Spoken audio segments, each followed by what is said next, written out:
Okay, pause here. A motion to modify is basically a formal request to change an earlier court order, often bail conditions. And right out the gate, the prosecution isn't playing around. They want $500,000 in cash plus strict home confinement. Think about it. If they're asking for those terms, it signals they see this defendant as a serious flight risk and danger to the community. Good evening, Your Honor. Sam Bernstein with me on behalf of Mr. Carrick, appears by Zoom. And this is a people's motion to modify bond. So you may go ahead. Your Honor, at this time, we'd be requesting our original request of $500,000 cash surety, as well as if he is to post or be released for a home confinement tether. Your Honor, I'm not sure if the court had enough time. I know we submitted this late last night to the court, this motion, so I'll kind of go through it a little bit. Your Honor, in the instant case here, to start out, the entirety of the defendant assaulting her in numerous variety of ways, bear hug, kicking her, throwing her down, punching her, biting her, and choking her. This isn't just intimidation. And in some of these events, this is a textbook example of unlawful imprisonment layered with domestic violence. And when strangulation causes someone to lose consciousness, courts consider that seconds away from homicide. Serious, life-threatening territory. Of the events of this case from March to July occurred while the defendant was either on bond for a strangulation or after he had pled to a DV second in Judge Cumpy's court. In this case, the victim has laid out a series of assaults starting in March through July that included the defendant assaulting her in a numerous variety of ways, including kicking her, throwing her down, punching her, biting her, and choking her.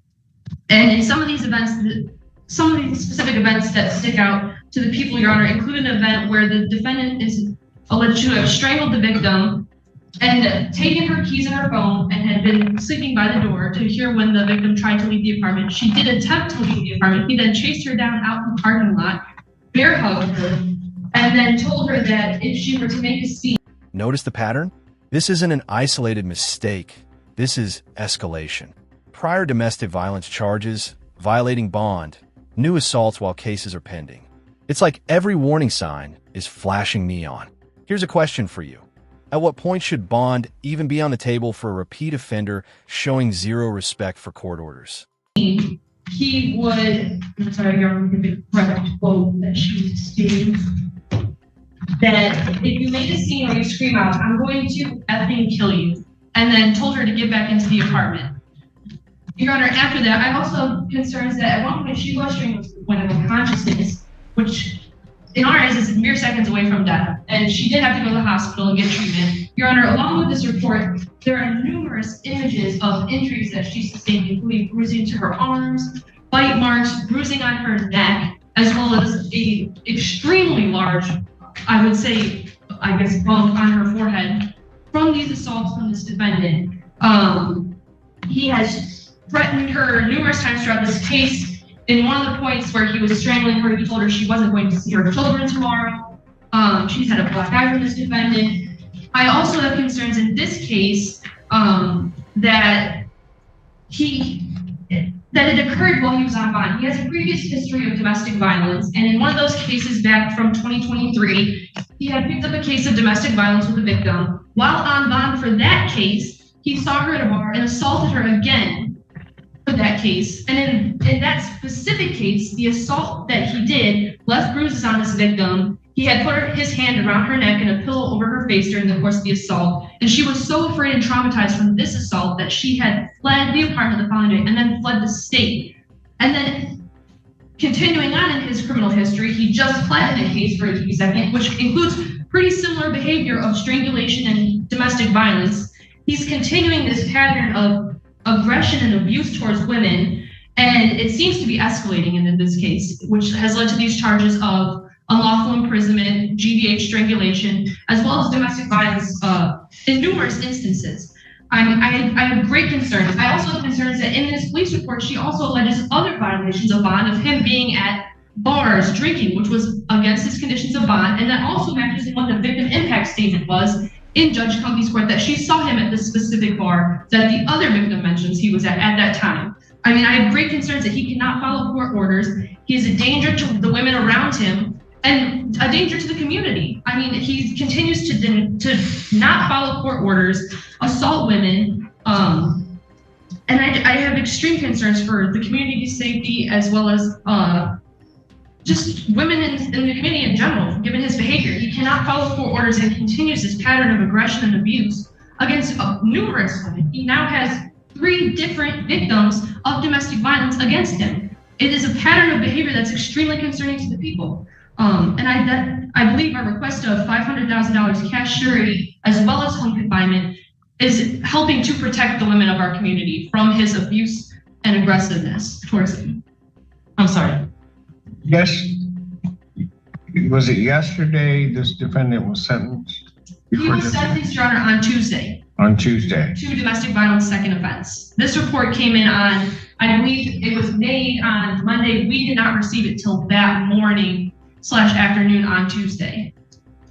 So, and that's what I just have one question. So Judge Kunke, when she sentenced him to the, I think it was 1 year probation or something like that, was not aware of? She was surprised, Your Honor, of what was in the process of going on. And at that point, we had tried to get this complaint sworn to and have officers present to initiate this case. However, we wanted the other case to proceed as it was up for sentencing that day. So Judge Kunke was apprised of what was in the process of happening at sentencing. Got it.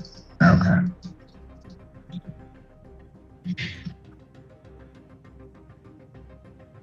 And I also wanted to note for the court as well that the context of these events at their beginning starts after the defendant's tether had been removed in the previous case after exam. That's when the beginning of these events start up until July of this year before he was sentenced. What do you mean his tether was? He was on a tether in the previous case, Your Honor, at the start of that DV case. And after exam, there was a motion for the tether to be removed and the tether was removed. I believe it's a hot zone tether in that case. And then the behavior begins. Correct. Your allegation. All right. All right. Ms. Bernstein, respond. Classic defense move. Zooming in on the math of the bond. They're basically saying, look, Judge, he already scraped together $12,500 for a bondsman. That's not nothing. But here's the kicker.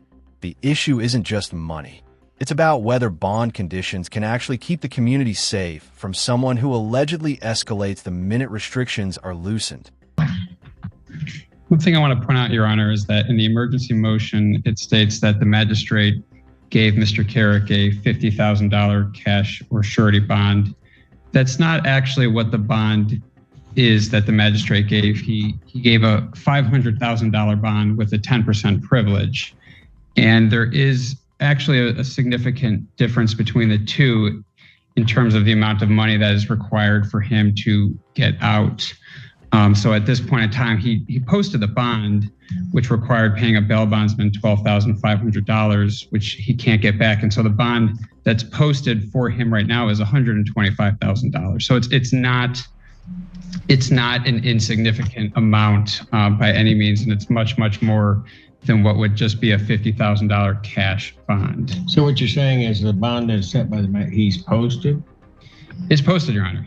I think he's being held pending this emergency motion. Yes. Okay. What I think, but I mean, my point there is that it's actually much higher than is stated in the motion. I know it sounds similar, but mechanically, it actually is much more difficult to post that as 10% of $500,000 rather than a $50,000 cash surety bond. So it's not small.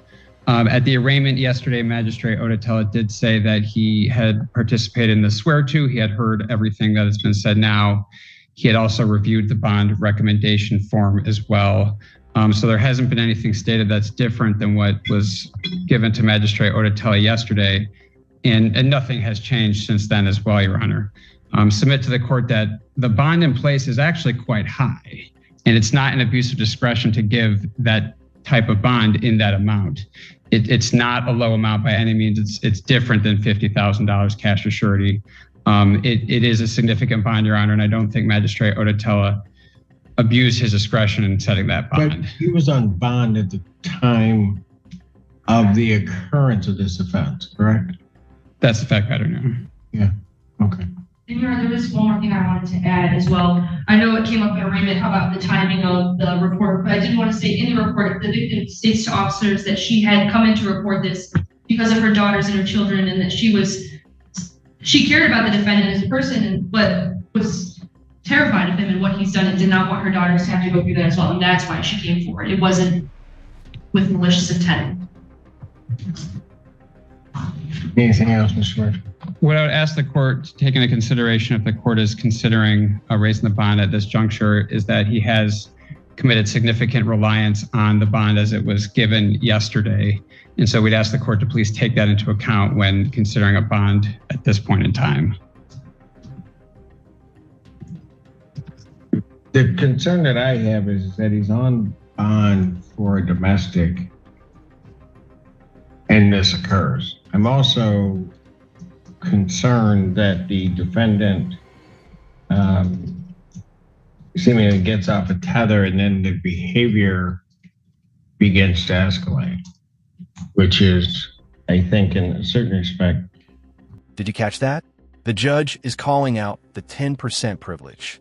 Normally, defendants can sometimes post just 10% of the bond to get out, but in a case like this, with repeated, for this court problematic, and I think should have been taken to the extent the magistrate knew, should have been taken into further account. I also am not sure, because frankly, I don't believe that, given the fact that the defendant was on bond, which may entitle him, quite frankly, to no bond, because he was on bond at the time of this offense. The magistrate chose to give him a bond, but I believe the granting of the 10% privilege is certainly problematic with all of those other circumstances before, meaning that if he's on bond, certainly I think it's an abuse of discretion to give them the 10% privilege on the bond. So the court will grant the people's motion. Yes, I will grant the people's motion. The defendant's bond in this case will be modified not in terms of its cash component of the $500,000. I will leave that in place, but it will be cash as surety, no 10%. So I'm removing the 10%, which all of the other conditions that the magistrate set in place, the court does find appropriate, and those would remain in place. So I know it continue to be a GPS tether and not home confinement? If he posts, I would change that to a home confinement. All right, got it. Thank you. Could he be released for work, Your Honor? Pardon? Could he travel to work? If he posts, I'm going to do it. If he posts, then there would be a home confinement tether.